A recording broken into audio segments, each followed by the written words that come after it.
Toastmaster, fellow Toastmasters, and most welcome guests. Anybody here besides me done anything real stupid recently? Anybody have any friends, relatives, parents, children, or students that have done anything real stupid? Everybody's hand should be up now. I want to share with you something that happened to me. It happened a couple years ago when I was at a Toastmaster meeting. Dr. Pat Ganji was the joke master, and she told some self-deprecatory Italian humor. You know that kind of joke that starts, you know you're Italian when? And Dr. Pat said, you can bench press 325, but you still cry when you think about your mom. Most people would find that funny, but I had to overanalyze that. I thought, well, I'm Italian, and I do cry when I think about my mom. As a matter of fact, she passed away a couple of years ago. And one of the things I did to memorialize her passing is I bought a ceramic brick at the Tempe Y. They put her name on it and put it on the wall. And now whenever I go into that Y, I go past that brick and I run my fingertips across the face of it. And I can feel the letters of her name engraved in the ceramic. And sometimes I do cry when I think about the wonderful times we had when she was alive. But Dr. Pat said, and you can bench press 325. So I wondered, could I bench press 325? Most people would have left that thought right at the Toastmaster meeting. But no, not me. I had to take that with me. I had to make that a personal quest. Why? Because stupid is as stupid does. Now, a couple weeks after that, I was at our real estate office. And I noticed one of the guys there starting to drink a lot of protein milkshakes. So I said, Alan, what's with the protein shakes? He said he was turning 40 that year and he wanted to get in the best shape of his life.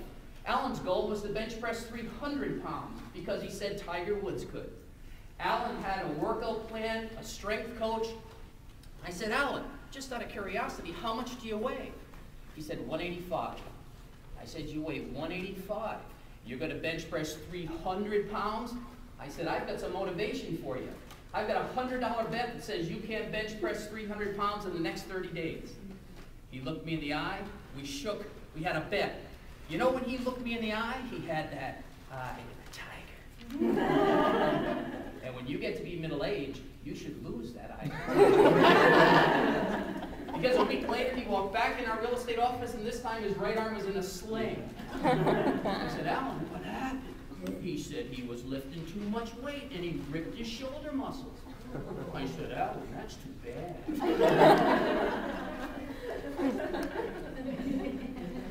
Now that should have been a warning sign for me, but it wasn't, because stupid is as stupid does. So a couple months after that, I walked into the Tempe Y. I veered to the right side of the central corridor, as I usually do, and I ran my fingertips across my mom's brick. I went into the weight room, and there were several husky high schoolers in there. Oh, I know what they were doing. They were getting in shape for fall football. And I shouldn't have been noticing, but I did. They were having problems getting past 300 in the bench. And then it happened. That music started playing in my head. That theme song to Rocky.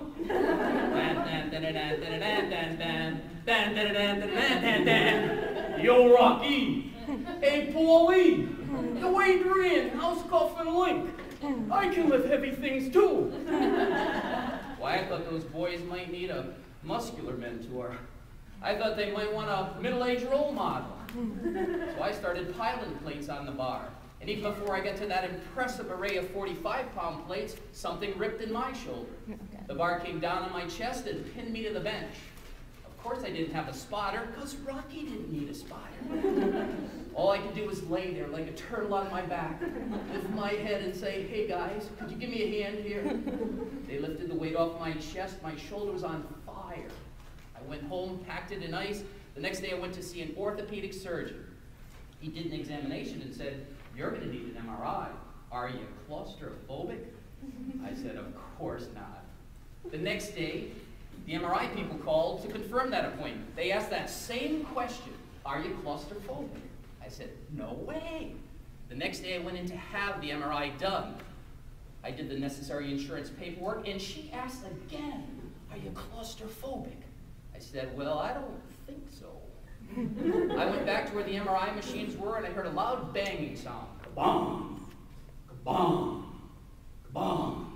Anybody ever have a closed MRI? Isn't that just special? And you know what that banging sound is. It's the sound the machine makes when it takes the pictures. And when I went into that room and saw this huge MRI machine in this tiny little opening, it looked like I'd be going back into the womb. And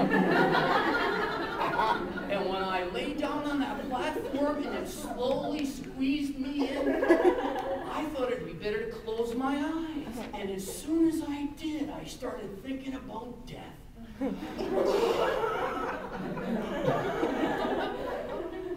And then I thought, no, I'm going to be cremated. This is what it must feel like right before those flames come on.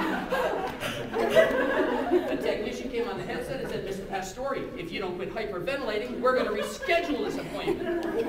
So I started praying. I said positive affirmations, Bible verses, inch by inch, anything's a cinch, and 25 minutes later, that machine spewed me out. What's the moral of the story? The moral of the story is, as soon as you get to be middle-aged, you should lose that eye of the tiger. And when you get your AARP card, and you qualify for those senior meals at Denny's, it's time to realize God measures us by the size of our hearts, not by the amount of weight we can lift. And no matter how old you get to be, no matter how many gray hairs start popping up, don't ever forget, stupid is as...